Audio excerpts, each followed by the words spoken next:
અમદાવાદ શહેરમાં વધી રહેલા મચ્છરજન્ય રોગચાળાને ડામવા કોર્પોરેશન દ્વારા નવતર પ્રયોગ હાથ ધરવામાં આવ્યો। અમદાવાદ મ્યુનિસિપલ કોર્પોરેશન આરોગ્ય વિભાગ દ્વારા ડ્રોનથી દવા છાંટવામાં આવી। એએમસીના ખુલ્લા plot, estate godown, police godown કે બંધ પડેલ વાહનો કે મિલકતોના ધાબે ડ્રોનની મદદથી દવા છાંટવાનો પ્રયોગ કરવામાં આવ્યો। એસ્ટેટ વિભાગના ગોડાઉનમાં ભંગારમાં મચ્છરોનું બ્રીડિંગ મોટા પ્રમાણમાં થતું હોય છે।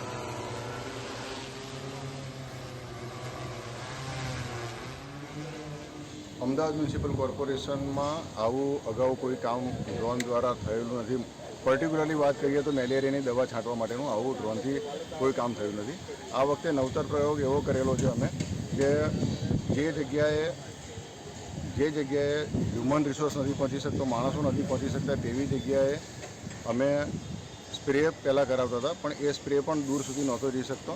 અને અમદાવાદ મ્યુનિસિપલ કોર્પોરેશનના ઉત્તર પશ્ચિમ ઝોનમાં ઘણા જ ખુલ્લા પ્લોટો છે, ઘણા અવાવરૂ જગ્યાઓ છે, ઘણા આવા એક એસ્ટેટનું ગોડાઉન છે જેની અંદર એસ્ટેટના વિભાગના કર્મચારીઓ બહારથી જે વસ્તુઓ લઈને અહીંયા મૂકતા હતા તે છે।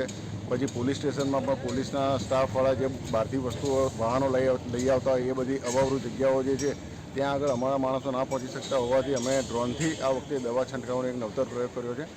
અમે છેલ્લા 6 દિવસથી આ પ્રયોગ ચાલુ કર્યો છે અને સૌથી પહેલો પ્રયોગ અમે એસ્ટેટ ગોડાઉનમાં કરેલો હતો। તેના બાદ અમે જીએમડીસી ગ્રાઉન્ડમાં પણ દવાનો છંટકાવ ડ્રોનથી કરેલો હતો। તેના બાદ 3 દિવસ પછી અમે બંને જગ્યાએ તપાસ કરતાં અમને ત્યાં આગળ ખૂબ જ સારી સફળતા મળી એવું અમને દેખાઈ આવ્યું છે અને આ ભવિષ્યમાં પણ આનો જ પ્રયોગ અમે ચાલુ રાખીશું।